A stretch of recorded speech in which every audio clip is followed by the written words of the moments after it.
Público de Conversaciones por la Sustentabilidad, bienvenidos a este nuevo programa. Estamos aquí en Imperfecto Radio con una conversación que nos va a llevar a encontrar cómo está en el mundo de la comunicación, cómo se percibe la propia sustentabilidad. Vamos a hablar el día de hoy de esto, de comunicación ambiental, y para ello tenemos como invitado, ya se los había anunciado unos 2, 3 programas antes, previo a este, ya les había anunciado que venía en camino esta conversación con Fabián Carballo. Fabián, muchas gracias, bienvenido a Conversaciones por la Sustentabilidad. ¿Cómo estás?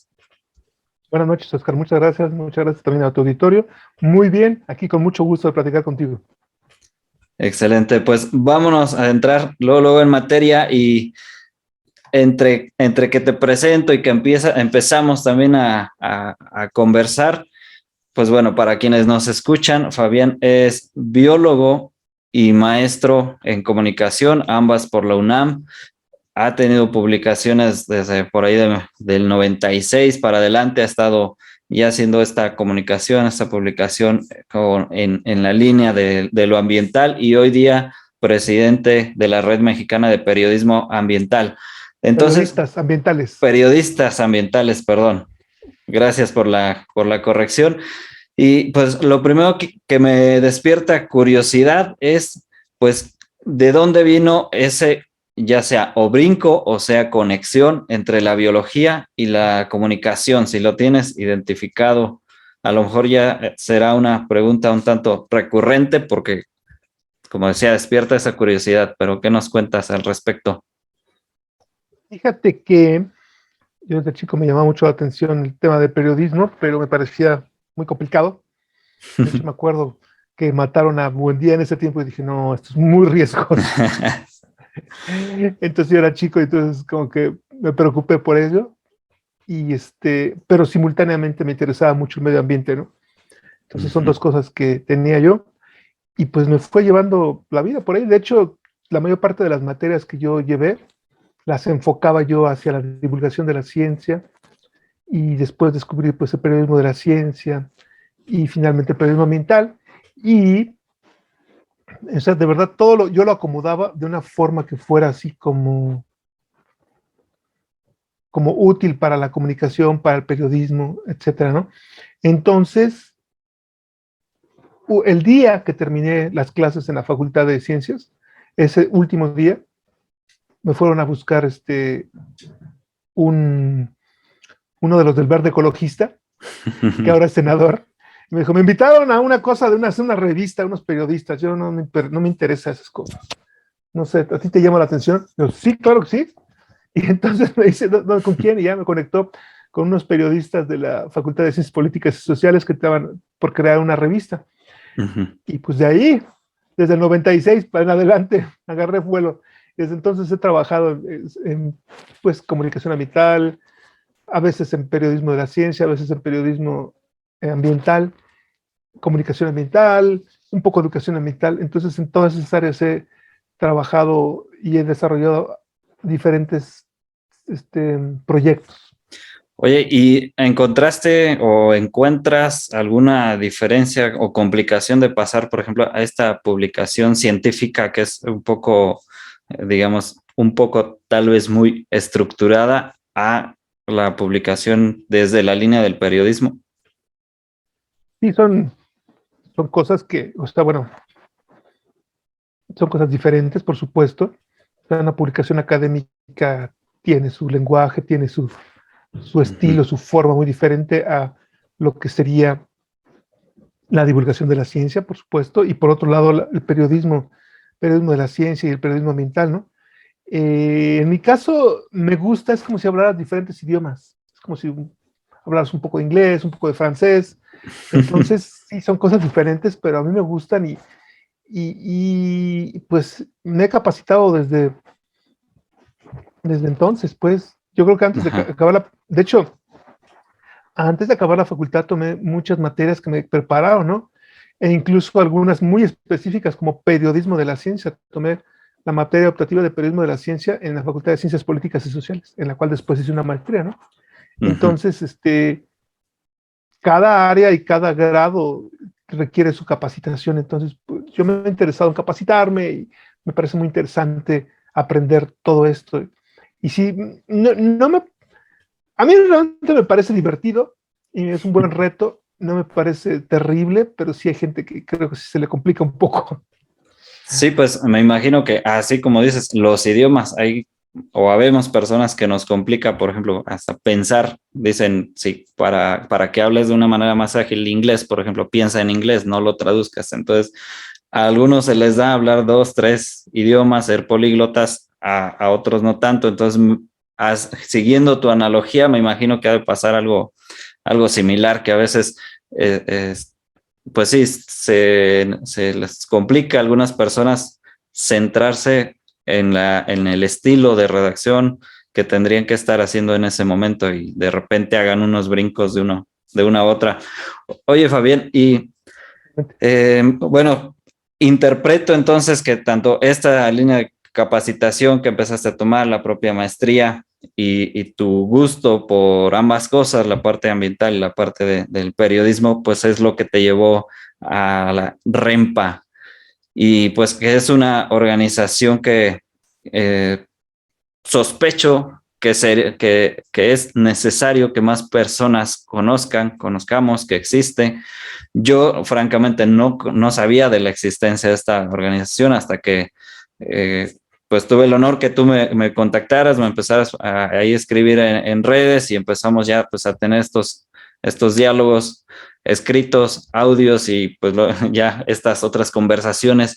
¿Nos podrías contar al público que nos escucha qué es la REMPA, qué hace, y algo a lo mejor hasta de sus principales hallazgos que hayan tenido en su tiempo de existencia?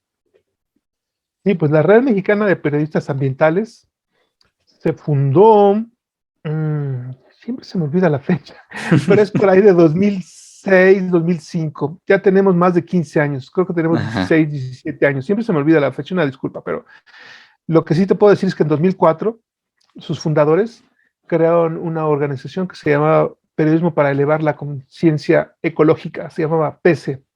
Y Ujú. entonces los fundadores eran, en ese tiempo, de esa organización eran Tali Nauman y Miguel Ángel Torres, que después fueron los fundadores de la Red Mexicana de Periodistas Ambientales. Miguel Ángel Torres hace como un poco antes de la pandemia falleció y logramos presentar un libro de él, una antología que hizo sobre todas sus obras. Y Tali Nauman sigue viva, es una estadounidense que vive en Dakota y pues es la fundadora, la que queda fundadora, y ellos comenzaron a congregar e invitar a un montón de periodistas que estaban interesados en el medio ambiente y a capacitarlos y hacer un montón de cosas, y desde entonces se han hecho mucho, la REMPA ha hecho mucho trabajo. No es una organización así masiva, que sean miles de personas, Ujú. cientos, y se hagan eventos masivos, no. La verdad es que han sido reuniones no tan numerosas, capacitaciones no tan numerosas, pero de ahí se han capacitado constantemente diferentes personas a lo largo del tiempo de la red, que te digo que son alrededor de 17 años ya, si me lo recuerdo. Este, mm, y, y pues hay muchos. Yo voy a cumplir como 5 años como presidente de la red y hemos hecho un montón de cosas. Por ejemplo, antes de la pandemia, te puedo platicar brevemente que Ujú. presentamos 2 libros, uno precisamente de Tali Nauman y otro de Miguel Ángel Torres, precisamente, coincidentemente los fundadores de esta red sobre periodismo ambiental. Y, eh, y un poquito antes de esta presentación también hicimos una capacitación para periodistas sobre el arrecife de coral, o sea, periodistas que les interesara y que vivieran cerca de las zonas de arrecife de coral, los congregamos. Ujú. Entonces, junto con varias organizaciones, capacitamos a periodistas de México, de las zonas cercanas al Caribe. Entonces, México, Honduras, Guatemala, me falta otro país. Y por supuesto, nosotros los mexicanos. Y fuimos a snorkelear a Cozumel, a hablar con los científicos, a ver cuáles eran los problemas, cuáles eran los retos que se tiene en este hermoso ecosistema que es el arrecife de coral. Y pues hemos hecho un montón de cosas. Ya a veces hasta de repente se cansa uno de volver a enumerarlo, pero hemos capacitado periodistas, nos hemos capacitado nosotros mismos constantemente, eso es todo el tiempo. ¿Qué te puedo decir?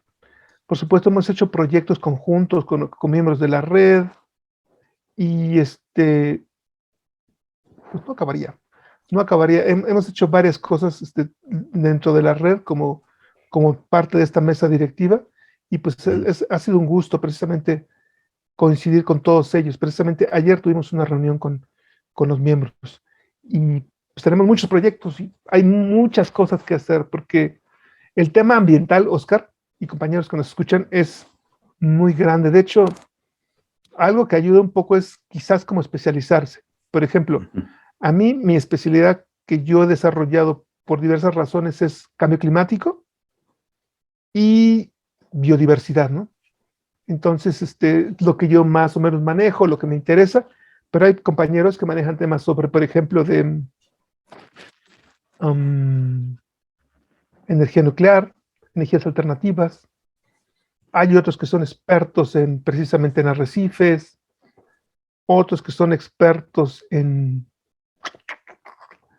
pesca, pesquerías. Me imagino también como en polinizadores, Exacto. agarrando cada uno su línea, ¿no? Oye, y de aquí, bueno, con esto que hablas de la capacitación, de ir buscando formar u orientar en ciertos aspectos a los periodistas, hay un tema que para mí es bastante relevante en ambos, bueno, en varios sentidos, pero es el greenwashing. Entonces, tú quieres compartirnos tu concepto de greenwashing para ahorita hacerte una pregunta al respecto y que va ligada con esto que nos venías comentando los últimos segundos. Claro. Mira, el greenwashing en inglés, en español, el maquillaje verde, pues son todas esas jugarretas que están haciendo las organizaciones para no hacer lo que tienen que hacer. Porque, pues mira, cambiar el estilo como se produce el día de hoy les cuesta mucho trabajo porque finalmente, pues este sistema está basado en la explotación del planeta y de sus habitantes, ¿no? Entonces, salirse de esa lógica les cuesta mucho trabajo. O sea, yo entiendo que tienen que ganar y los accionistas y pipí, popó, pupú. Me queda claro que es importante todo esto y que no es tan fácil y que tienen que trabajar, hacer y adaptarse a esas circunstancias. Pero también tenemos, o sea, estamos en un momento de una grave crisis ambiental, Oscar. Si no actuamos, se nos van las cosas de las manos. Y la verdad es que hay muchas cosas, muchos ecosistemas, especies que están en el mínimo posible, o sea, 10%, 15%, algunas ya se extinguieron, algunos ecosistemas están a punto. Entonces, si no actuamos y cambiamos, va a ser un grave error que vamos a lamentar. Y las generaciones futuras no va a ser lindo cómo se acuerdan de nosotros. De hecho, hay un cuento que les recomiendo mucho que se llama como Dentro de 100 años, si mal no recuerdo, que es de un periodista que se llama Richard Heimberg, y Richard Heimberg, él, él habla en este relato qué va a pasar con las generaciones futuras, cuando los que sigamos a coincidir con ellos, cómo va a ser. O sea, habla de un planeta en el cual pues la energía ya no hay energía, pues. Entonces, ¿qué es lo que tiene el valor? Lo que tiene más valor allí es la gente que sabe usar sus manitas, lo cual hoy no funciona, porque deditos, como dice el filósofo Byul-Chul Han, como Chulhan, Byul-Chul Han, básicamente en una de sus últimas obras, que es No Cosas, me parece que se llama, él nos dice básicamente que está el Homo Faber, que construye con sus manos, pero que estamos ahorita en una etapa más bien de Homo Ludis, o sea, el hombre que juega y utiliza sus dedos más que sus manos, y son los dedos que sirven para elegir, y realmente lo que estás haciendo, pues tienes libertad de elegir hacer poco, porque pues estar como consumidor, pues tampoco es hacer gran cosa, ¿no? Y el punto es de que la mayor parte de las organizaciones no están tomando el reto Y hay organizaciones que son súper cínicas, que están en un tema de maquillaje verde, que dicen, por ejemplo, que están haciendo grandes campañas para, no sé, para reciclar o lo que tú gustes, pero comienzas a rascarle, perdón, y sabes, te enteras que tienen prácticas insustentables, que están explotando, por supuesto, a la gente, que están haciendo las malas cosas, destruyendo los ecosistemas. Y Sí, entonces es una tendencia que está muy fuerte en varias organizaciones, el simular. El problema es que en ese planeta nos la pasamos simulando y el problema es que nos queda muy poco tiempo, Oscar, para actuar, y si estamos simulando que hacemos, pues es peor, ¿no? Y coincidirías conmigo, perdón, en que el greenwashing es precisamente, bueno, esta simulación de que estamos haciendo las cosas como las deberíamos de hacer en pro no solo de ese planeta, ese ambiente que vemos externo a nosotros, sino como nosotros parte de él, pero que lo hacemos o bien desde la hipocresía o bien desde el desconocimiento. sí, totalmente, o sea, hay muchas personas que realmente, o sea, te voy a poner el típico ejemplo. Vete a un centro comercial, agarras un producto, por ejemplo, para mí es muy sencillo. Yo agarro un producto y yo sí te puedo decir si es realmente o no.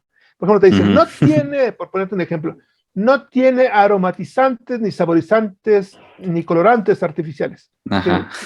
Porque tiene alergias. Entonces es muy sencillo. Yo me lo tomo, o ella lo huele y es mentira esto es mentira, ¿no? Entonces, eso pasa, o el tema también de que hay algunas producciones de aceite de palma insustentables, y la mayoría utilizan aceite de palma, y lo peor, te lo esconden, porque la gente, hay alguna gente que está tratando de, pues, de evadirlo, ¿no? Te lo esconden. Ejemplo, vas al centro comercial, en un centro comercial que yo voy, solo hay una marca de galletas que no tiene aceite de palma, una. Y la mayoría lo que hacen es esconderlo, solo tiene aceite vegetal. Cuando te dicen que tiene aceite vegetal, normalmente es aceite de palma. Hay toda una serie de investigaciones de eso. O sea, y por supuesto, me queda claro, no todos los productores de aceite de palma lo están haciendo mal, ¿no? Pero muchos sí, estamos perdiendo un montón de ecosistemas en varias partes del mundo por lo mismo, ¿no? Y como eso, mil cosas, Oscar, o sea, comienzas a ver los productos, comienzas a observarlos, a analizarlos, a leer las etiquetas, a investigar, y no están haciendo las cosas bien, Sí, ¿no?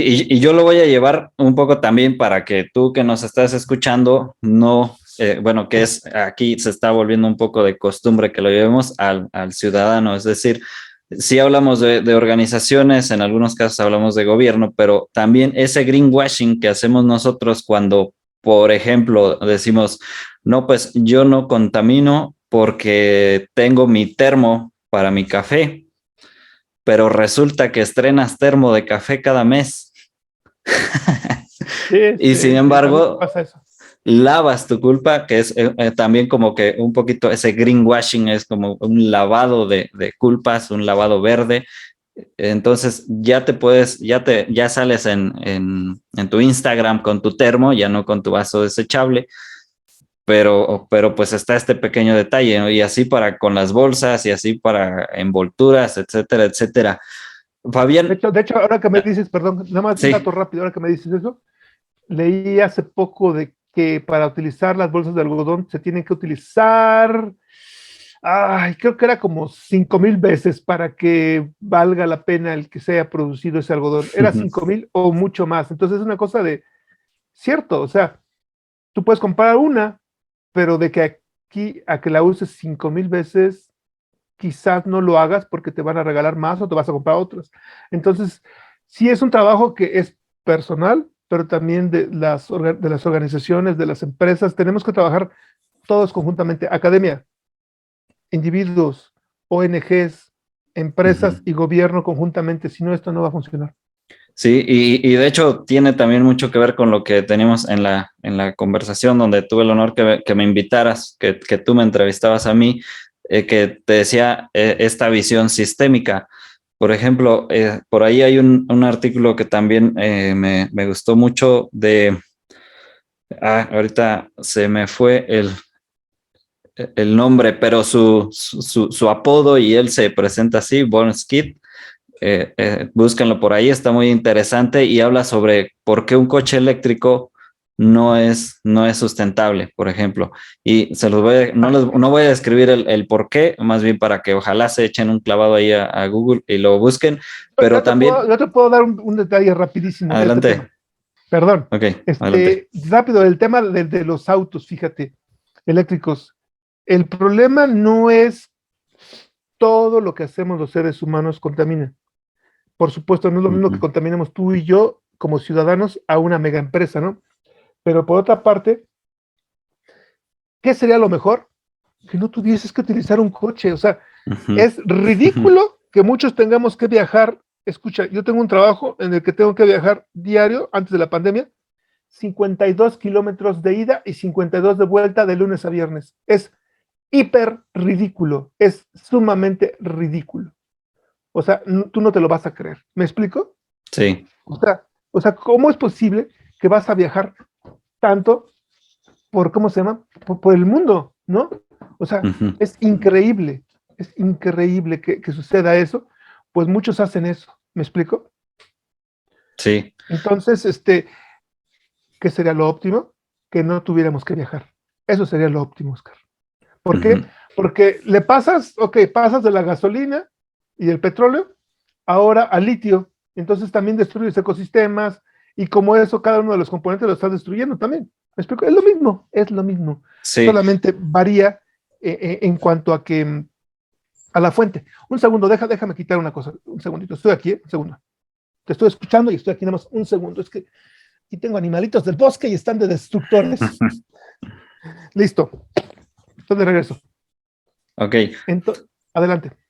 Sí, y de hecho, bueno, con esto otro ejemplito más. Ahora que empezaron, que fue aquí en México el tema de la prohibición de los popotes, por ejemplo, este boom del bambú, de los popotes de bambú, o este Ay, boom de los cepillos dentales con el palito de bambú, o madera. los vasos de bambú, etcétera, etcétera, lo que entonces propició un pues que se profesionalizaran, bueno, se volvieran muy intensos los talamontes para poder plantar bambú. Muchas veces bambú que viene de China, bambú que viene Exacto, de la India, bambú que exacto. viene de quién sabe de Y que dónde. destruyeron ecosistemas, o sea, porque tú dijeras, bueno, a ver, vamos a hacer una producción sustentable. Exacto. De aquí, con este greenwashing, nos podríamos pasar las horas hablando y dando o compartiendo distintos ejemplos e incluso recibiendo en su momento ejemplos también del público, pero me quiero brincar a preguntarte para el caso de México, ¿qué, ¿cuál es el perfil que tú observas, que el perfil de la población que tú observas que tiene mayor interés en temas ambientales? Y si a esto podemos agregar, si tú puedes observar también en qué segmento de esa población es, parece ser como que más genuino y en cuál parece ser como que más una fachada, vaya. Híjole. Bueno, pero primero que nada, desde que yo tengo 16 años que he colaborado en temas ambientales, o sea, hace 34 años, la mayoría de la gente que está comprometida con el tema ambiental son las mujeres, totalmente. Mm, Mujeres, te puedo decir en mi experiencia que mujeres es, si fueran 10 personas, normalmente 7 son mujeres y 3 hombres, en promedio, ujú, en mi experiencia. Ahora, actualmente yo observo que pues, las generaciones actuales, la, bueno, los millennials no creo que mucho, la siguiente generación que son los centennials, comenzaron a como con más, tratar de tener más conciencia ambiental. Este, se supone que también los millennials, pero el punto es de que estoy observando a los jóvenes que por un lado tratan de tener un consumo menor de carne. También hay muchas críticas al respecto que dicen, no, bueno, comer carne tampoco es terrible porque el medio ambiente, cómo se produzca. Insisto, el sistema económico donde vivimos hoy está basado en la explotación y en la homogenización. ujú, Ejemplo, yo cuando estaba chiquito me encantaba probar los plátanos manzanos eran mis predilectos. Hoy es extraordinario el lugar que te encuentres un plátano manzano. ¿Por qué? Porque el mercado no le funciona, porque se aplastan fácilmente, se pierden, etcétera. Entonces, las generaciones actuales, algunas tratan de, pues, de tener un impacto menor en el medio ambiente, pero no es fácil, Oscar. Hay mucho greenwashing o también, o sea, porque tú dices, bueno, yo soy vegano. Sí, está muy bien que seas vegano. Es un impacto menor al medio ambiente desde el punto de vista de la carne, que finalmente cada kilo de carne consume tanta cantidad de agua y recursos, etcétera.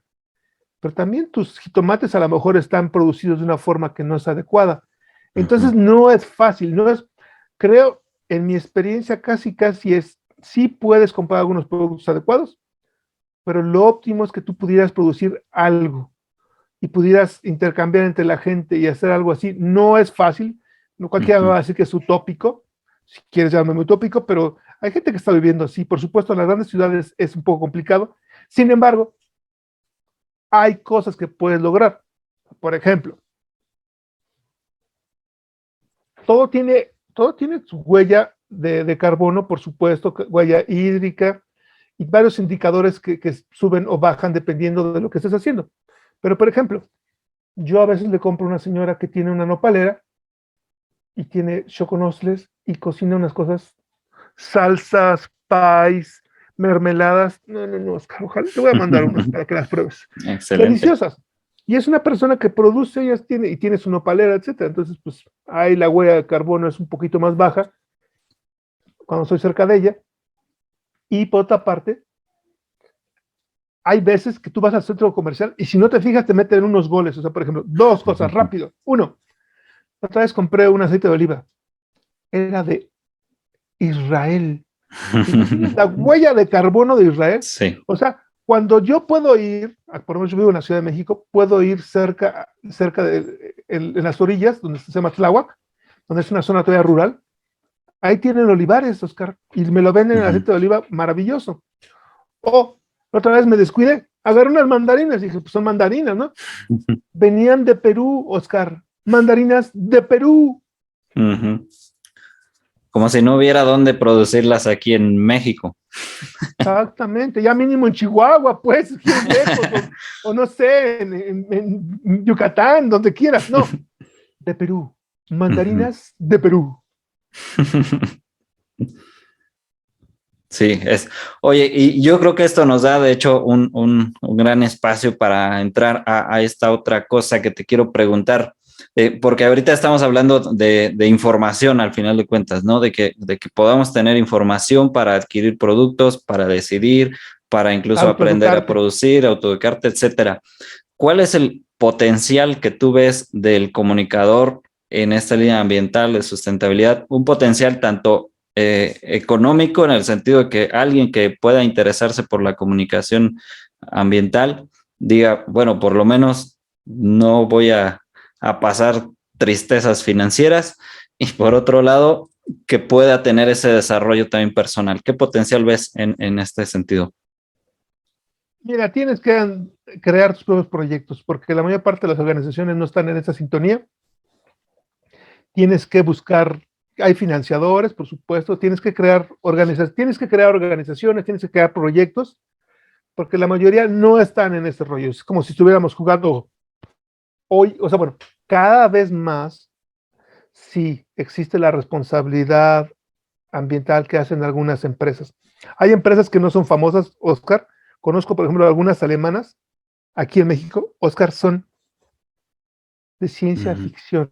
Hablé con uno de mis colegas biólogos y me dice, cumplimos todas las normas y superamos los estándares porque queremos, porque tenemos un compromiso con el medio ambiente. No me acuerdo la empresa, te voy a decir el nombre, pero ni me acuerdo. Es una empresa alemana que vive, aquí está en el municipio donde estoy yo. Pero hay otros que por supuesto no les interesa y el punto es de que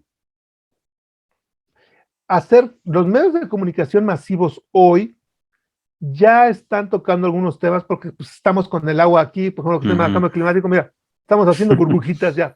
Incluso por una decisión clientelar, ¿no? Tienen Sí, que. sí, tienen que atender a su audiencia, pues. Pero para lo que debería de ser, Oscar, no está allí, no, no tenemos la mayor parte de los periodistas ambientales y comunicadores ambientales, e incluso los periodistas de la ciencia. Los periodistas de la ciencia tienen un poquito más de espacios, pero aún así no es suficiente. Estamos en una grave crisis en una grave crisis ambiental. Nuestra crisis ambiental está dividida en 3 patas. Por un lado, el cambio climático. Por otro lado, la destrucción de la biodiversidad, que puede ser la defaunación u otros elementos que lo podemos explicar. Y la contaminación, que la contaminación está tremenda en muchos grados. O sea, imagínate que, o sea, no es lo mismo. Suena alarmante, pero voy a poner un ejemplo exagerado.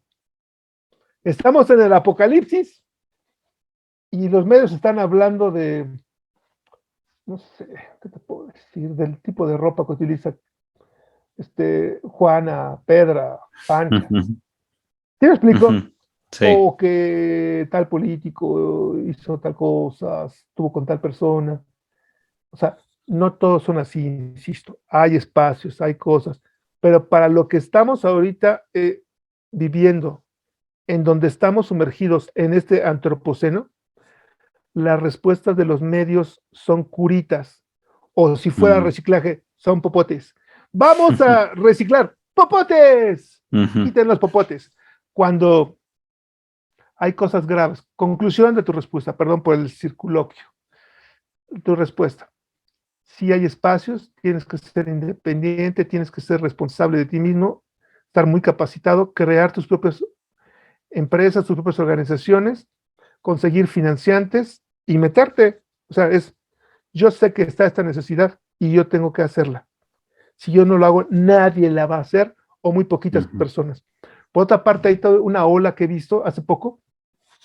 Antes de la pandemia ya estaba, pero ahorita con la pandemia mucho más, de muchachos haciendo podcast y teniendo canales en las redes sociales muy interesantes. Hay muy interesantes, por supuesto, hay de diferentes ideologías, que bueno, pero hay una gran ola de comunicadores ambientales que están haciendo cosas muy interesantes, en particular de temas ambientales. He visto varios, hay muy poquitos de otras áreas, me parece. La mayoría están como concentrados en medio ambiente y es muy interesante, Oscar. Pero bueno, sí falta, el que tú seas independiente sin recursos no es fácil, terminas abandonando el barco. O sea, yo he hecho proyectos que, por ejemplo, hice radio en la radio pública durante 4 años, hice un programa de radio y dije, ya, bye. Bueno, por un lado se acabó el tiempo y por eso lo dije yo, mejor, ya, bye. O sea, porque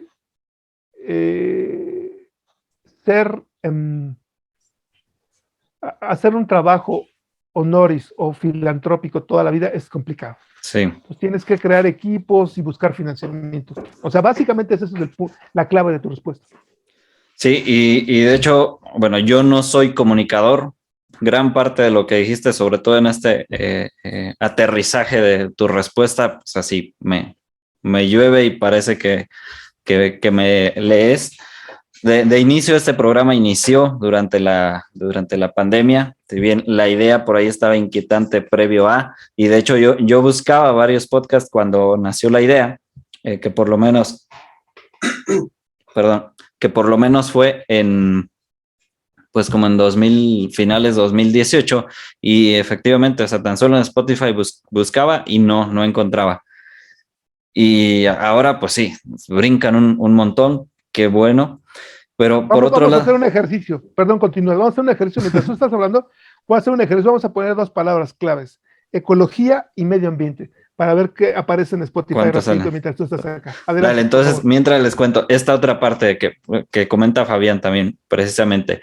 Esto de estarlo haciendo por puro amor al arte, incluso yo que llevo pasado del medio año, francamente me lo he pensado 2, 3 veces de qué tanto continuar, porque aquí también pues es mucho la respuesta de tu público que nos escucha hoy. Disculpen ustedes si llueve un poquito de indirectas.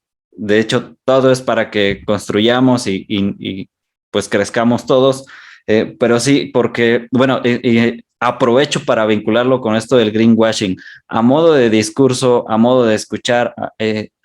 suena muy bonito. De ahí yo he hablado del romanticismo de la sustentabilidad, por ejemplo, de verlo así muy bonito, qué bonito habla. Me suena un poco a veces como cuando en la religión católica dicen, ay, es que ese padre habla bien bonito, pero pues saliendo de ahí sale uno aumentando. Entonces aquí me pareciera de algún modo en ese sentido. Que no, que de repente no vemos reacción, tenemos escuchas, tenemos seguidores, lo cual se agradece bastante, pero aprovechando todo este rollo, les quiero invitar a quienes nos escuchen y que nos quieran compartir qué acciones han tomado a partir de lo que han escuchado, en particular en este programa, no como para mí, sino como para este grupo de comunicadores. Tener un pequeñito ejemplo que a lo mejor pueda reforzar por lo menos esta inspiración que decimos, o decía, como ahorita decía Fabián, hacerlo pues de pura voluntad, pues a veces cuesta. Y Es complicado. parte es ver esa reacción, parte que de lo que ayudaría mucho pues a continuar. Sí, sí, o sea, el problema es que no puedes vivir así, o sea, puedes hacerlo algunos años, pero la mayor parte de los proyectos que no se autofinancian o son financiados, pues caen, ¿no? Ujú. Es complicado eso. Así es. ¿Qué resultado te dio de la búsqueda, Fabián? Son infinitos, no termina. Le das ecología y sube, o sea, Sí, son un montón. no te da un resultado así como si fuera en Google, que la cantidad son infinitos. Y le pones medio ambiente y de la misma forma, de hecho encontré una cosa que me quedé, ¿qué? Contabilidad ambiental. Yo, o sea, ya para que haga contabilidad ambiental un podcast al respecto, es que están cubriendo muchas áreas las personas sobre medio ambiente. Exactamente. Bien, ahora desde tu perspectiva, ya sea personal o desde o desde desde lo que hayas percibido o aprendido dentro de la comunicación, o bien, cómo la comunicación ve a la sustentabilidad. Cómo la comunicación vea la sustentabilidad. Mira, por un lado, mm, cómo la comunicación ve a la sustentabilidad. ¿Te refieres como a qué más o menos, Oscar? ¿Me puedes dar alguna idea más amplia? O replantémosla, ¿qué es lo que más promueve, impulsa la comunicación con miras de ir a este escenario a lo mejor o para algunos utópico, ese escenario sustentable? Mira, en mi experiencia, en el caso del periodismo, los temas apenas tiene poco que se han comenzado a liberar. Yo me acuerdo mucho de un director de un periódico que el periódico ya desapareció, que dijo, nunca van a ver una portada de medio ambiente en mi periódico, nunca.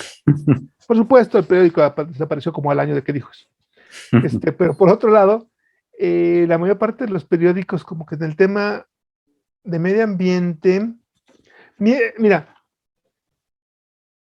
no te puedo decir cada uno de los medios y que tengo cubierto todo, porque la verdad es que no, pero lo que yo reviso, porque voy revisando cosas aleatoriamente, número uno, yo creo que falta más temas de sustentabilidad, se requiere proyectos constantes, e incluso en el cambio climático. Vamos a poner el ejemplo más extremo, Oscar. Cambio climático. Hoy, hay cobertura cuando sale la COP26, bueno, cuando salen las COPs, cuando termina las COPs, no mucho. Y por otra parte, ya el extremo, los gringos, que se supone que están en otro rollo, que hay mucha cobertura, pues también el problema de la ideología pues lo corta. Entonces, y hay un autor que hizo una investigación que dijo, hubo más cobertura de el viaje que hizo, ¿cómo se llama este hombre de Amazon? ¿Cómo se llama? Jeff Bezos. Ajá, ves. Hubo más cobertura del viaje que hizo Jeff Bezos que del cambio climático en un día. O sea, lo que hizo Jeff Bezos, la cobertura que le hicieron en un día, fue muchas veces más grande que lo que se había hecho de cambio climático en el año. En el año. O sea, para que Eso te nos des una dice idea, dónde está centrada el interés. exactamente. Y estamos hablando de cambio climático, que es algo que es muy mediático, es muy importante. Pero pues por otro lado también tenemos en el caso de Estados Unidos, la ideología se cruza, ¿no? Normalmente los que hablan de cambio climático son demócratas y los que dicen que no existe son republicanos, entonces se pelean entre ellos. Normalmente no, hay gente de todo tipo, pero esa es la tendencia. Entonces, no está fácil el tema. Bastante complicado. Fabián, pues estamos llegando al fin del tiempo que habíamos dicho para ir entonces cerrando. ¿Qué último mensaje quieres dejar, ya sea a los periodistas que están en esta línea o como he dicho antes, al ciudadano de a pie? Primero que nada, los compañeros periodistas y comunicadores es de que nos tenemos que capacitar y tenemos que hacer cosas conjuntas lo mejor que se pueda, con la mejor voluntad para que se hagan buenos resultados. Y los temas son muchos y muy grandes. La verdad es que podemos colaborar en muchas cosas. Y por otro lado, para el ciudadano es, hoy tenemos una gran responsabilidad. Hoy. Si no hacemos algo hoy, mañana será difícil que suceda y sobre todo que las generaciones siguientes, las que están actuales ahorita, que son jóvenes o niños, nos lo van a reclamar. Y la verdad es que tenemos que hacer todo lo posible porque cambie la situación hoy. Para eso tenemos que capacitarnos, tenemos que educarnos, tenemos que sensibilizarnos y tenemos que pensar que, o sea, todo el tiempo nos dicen, se va a acabar el mundo, bueno, no se va a acabar el mundo, pero está la crisis, va a pasar terrible en 10 años, ya no. Nos han dicho diferentes números y años. El problema es que la naturaleza sí es resiliente, pero también los daños se van acumulando y hay momentos que hay puntos de no retorno. Y básicamente tenemos que hacer algo todos los días. O sea, yo les comento, por ejemplo, algo que deberíamos hacer es, hay que hacer un inventario personal de lo que tenemos que cambiar y mejorar en nuestra vida para que seamos amigables con el medio ambiente o responsables, yo lo diría más bien responsables con el medio ambiente. Hay mil cosas, Oscar, o sea, no te la acabas, o sea, es, no sé, pon paneles solares en tu casa mínimo, haz una azotea verde, deja de utilizar baterías, sustituyela por pilas reusables o recargables más con energía, baja tu consumo de electricidad, no sé, hay mil cosas. O sea, hacer un inventario personal, tendrías que estar tu vida concentrado en ello, toda tu vida, para mejorar, porque hay tantas cosas que hacer. Hay muchas cosas que hacer. Y pues tenemos la responsabilidad de hacerla hoy, para que no nos suceda como el cuento de Richard Heinberg, que dentro de 100 años nos digan, a lo mejor no llegamos nosotros, pues. Los que lleguen, que les digan, ¿qué hiciste? Porque no terminé de decirte, nada más concluyo el cuento. En ese cuento, los que más valen, los que más cuentan son la gente que sabe utilizar sus manitas para hacer cosas manuales de, por un lado, de agricultura. Bueno, que sabe sembrar o que sabe utilizar una herramienta manual. Porque como no hay energía, son herramientas manuales. Entonces, y los adultos mayores de este tiempo no la pasan bien, porque pues las generaciones están muy enojadas con ellos, ¿no? Las generaciones de este tiempo, los jóvenes de este tiempo. Entonces, como esto te puedo decir mil cosas más, pero el punto es de que tenemos una gran responsabilidad como ciudadanos hoy para cambiar la situación. Y sí podemos. Gracias, Fabián. ¿Dónde te puede escuchar, seguir la gente, el público que tenga el interés? Pues mira, de entrada, pueden echarle un vistazo a nuestra página que es REMPA, así como Red Mexicana de Periodistas Ambientales, rempa.com.mx. Ahí está nuestra página, ahí están nuestras redes sociales hasta abajo. Estamos en... Ay, Dios mío, espérame. Me quieren llamar y no puedo cancelar, no sé cómo cancelar. Ahí está. Ya casi terminamos lo bueno. Nuestras redes sociales estamos en Instagram, en YouTube, en Twitter y en Facebook. Y en mi caso particular, colaboro con varios proyectos, entre ellos La Hora Ambiental, Vínculo Ambiental, que están en streaming, y en varias radios en FM, que colaboro también para lo mismo. Entonces, de entrada, echen un vistazo a nuestra página. Hay muchas cosas muy padres. Te recomiendo que vayas y le eches un vistazo, Oscar, y a las personas que nos escuchan, a un reportaje que hicieron sobre la gestión de los residuos en Aguascalientes. A lo mejor el diseño no es maravilloso, pero el contenido es muy sustancioso e importante. Échenle un vistazo, por favor. De verdad, te lo recomiendo mucho. Muchas gracias. Ahí está la recomendación y donde pueden seguir a Fabián. Fabián, pues muchas gracias por estar aquí en Conversaciones por la Sustentabilidad en Imperfecto Radio. Un saludo, un agradecimiento también a Cabina. Esperemos que más adelante tengamos otro tipo de colaboraciones o más de las que ya, 2, 3 que ya hemos tenido contigo, Fabián. Muchas gracias nuevamente por estar aquí. A todo el público que nos ha escuchado y nos ha permanecido los programas anteriores y hasta este final, pues también les agradecemos por estar aquí escuchándonos y nos escuchamos el próximo jueves con el último episodio del año que vamos a hablar. Les dejo de una vez el anuncio. Vamos a hablar de bodas sustentables, así que quienes anden por ahí en planes ahí va a quedar el próximo jueves. Sí, Fabián. Nada más te lo recomiendo a los que se vayan a casar. No suelten maripositas, por favor. No suelten organismos exóticos, o aunque no sean exóticos al medio ambiente, por favor. Gracias. Que no utilicen desechables, por favor. Ya con eso nos conformamos. Y eso es bastante. Muchas gracias. Hasta el próximo jueves. Que estés bien, muchas gracias.